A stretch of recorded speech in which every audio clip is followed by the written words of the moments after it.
చూస్ country delight, live better. ఇప్పుడే country delight యాప్ని download చేసుకోండి.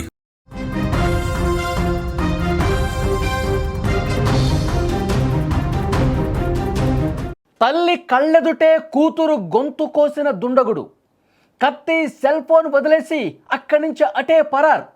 ఈ నిందితుడు ఉమాశంకర్గా గుర్తించారు. కారణం ఏంటంటే పెళ్లికి నిరాకరించిందని ఈ విధంగా కక్ష పెట్టుకొని దారుణంగా కత్తితో గొంతు కోసి చంపినట్టుగా తెలుస్తోంది.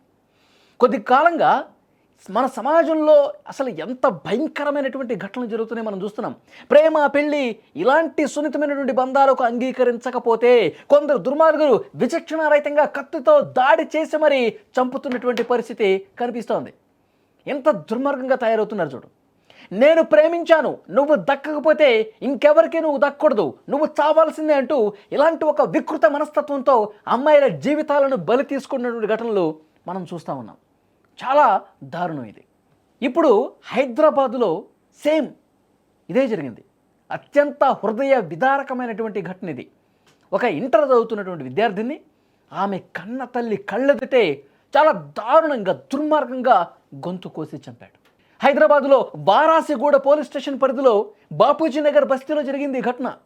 ముషీరాబాద్ డివిజన్కు చెందిన పవిత్ర అనే 17 ఏళ్ల ఇంటర్ విద్యార్థిని మధ్యాహ్నం సమయంలో తన ఇంట్లోనే దారుణ హత్యకు గురైంది.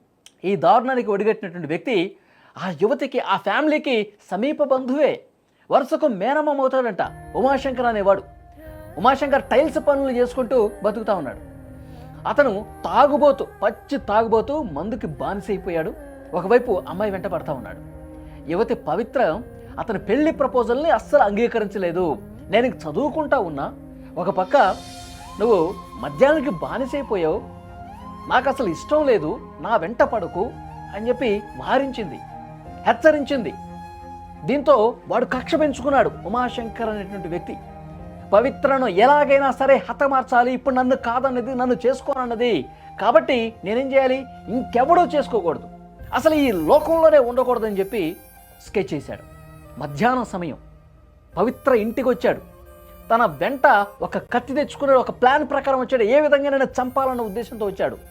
యువతి మెడ మీద విచక్షణ రహితంగా దాడి చేశాడు. తల్లి అక్కడే ఉంది. పవిత్ర తల్లి లక్ష్మీ కళ ముందే ఉమాశంకర్ చాలా దారుణంగా కత్తితో మెడ మీద పొడిచి చంపినటువంటి పరిస్థితి. పవిత్ర తీవ్రంగా గాయపడింది. మెడ నుంచి రక్తం కారుతోంది. తీవ్ర గాయాలతో పూర్తిగా రక్తపు మడుగులో పడిపోయినటువంటి పరిస్థితి. అక్కడికక్కడే ప్రాణాలు కోల్పోయింది. పవిత్ర దారుణ హత్యకు గురి కావడంతో ఆమె తండ్రి కాంతారావు, లక్ష్మీకళ కన్నీరు మున్నీరుగా గుండెలు బాదుకుంటూ రోధిస్తూ ఉన్నారు. కూతురు తమ కళ్ళ ముందే చనిపోవటం తీరని శోకాన్ని మిగిల్చింది. ఈ దారుణానికి పాల్పడినటువంటి ఉమాశంకర్ ఘటనా స్థలం నుంచి పారిపోయాడు. చంపేశాడు కదా, లేడు అక్కడి నుంచి అటు నుంచి అటే పారిపోయాడు. హత్యకు ఉపయోగించినటువంటి ఆ కత్తి, అతని సెల్ ఫోన్ తీసుకెళ్తే దాని ప్రకారం ఎక్కడున్నానో తెలిసిపోద్ది, పోలీసులు పట్టేసుకుంటారని సెల్ ఫోన్ కూడా అక్కడ వదిలేసి, కత్తి కూడా అక్కడ వదిలేసి వెళ్ళిపోయిందంట. వెంటనే సమాచారం అందుకున్న పోలీసులు అక్కడికి వచ్చారు. మృతదేహాన్ని పరిశీలించారు. రక్తపు మడుగులో పడినటువంటి ఆ ఇంటర్ విద్యార్థిని పవిత్రను చూసి ఒక్కసారిగా షాక్ అయిపోయారు. ఇంత దుర్మార్గంగా ప్రవర్తించి ఇంత దుర్మార్గానికి తెగబడుతున్నారు జనాలు. క్లూస్ టీమ్ కూడా రంగంలోకి దిగింది. వివరాలన్నీ సేకరించారు, వేలిముద్రలు సేకరించారు, ఆధారాలు తీసుకున్నారు. ఇప్పుడు దర్యాప్తు చేస్తున్నారు. నిందితుడినే వాడు ఎక్కడున్నా సరే పట్టుకొని తీరతామని చెప్పి పోలీసులు చెప్తున్నారు. కానీ అసలు మనుషులు ఎట్లా తయారైపోయారు చూడండి. అంటే ప్రేమకు ఒప్పుకోలేదని చెప్పి ఒక ఉన్మాదిలాగా తయారైపోయి వాడి కుటుంబ సభ్యుడే వరుసగా మేనమవుతారంట. నన్ను అంగీకరించలేదు కాబట్టి, నా ప్రేమను ఒప్పుకోలేదు కాబట్టి, నన్ను చేసుకోనుంది కాబట్టి, పాపం ఆమె ఇంటర్ చదువుతుంది, ఇంకా పై చదువులు చదువుకొని జీవితంలో ఒక గొప్ప స్థానానికి వెళ్ళాలని చెప్పి అమ్మాయిలందరూ కూడా అట్లా ఉంటే, ప్రేమ పెళ్లి పేరుతో చాలా దుర్మార్గంగా ప్రవర్తిస్తున్నటువంటి ఇలాంటి సైకోల్ని ఏం చేయాలి చెప్పండి? ఇలాంటి నీచుల్ని, అమ్మాయిల్ని ఇంత దారుణంగా చంపుతున్నటువంటి ఇలాంటి వికృత మనస్తత్వం కలిగిన వాళ్ళని, ఇలాంటి క్రిమినల్ వాళ్ళని ఏం చేయాలి చెప్పండి? ఎంత దారుణంగా శిక్షించాలి చెప్పండి? చాలా బాధ కలుగుతోంది. ఆ కుటుంబం మొత్తం కూడా కన్నీళ్లు పెట్టుకుంటూ ఉన్నారు.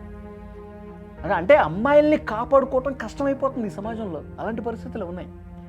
ఇలాంటి వాళ్ళని చాలా అంటే చాలా కఠినంగా శిక్షించాలండి. అసలు జైలు నుంచి బయటికి రాకూడదు, మల మాడిపోవాలి జైల్లోనే. అప్పుడు ఇలాంటి సైకోగాళ్ళకి బుద్ధి వస్తుంది. ఈ వీడియో చూస్తున్న ప్రతి ఒక్కరూ స్పందించండి. ఇలాంటి వెధవలకు ఎలాంటి శిక్ష వేయాలి? Please comment.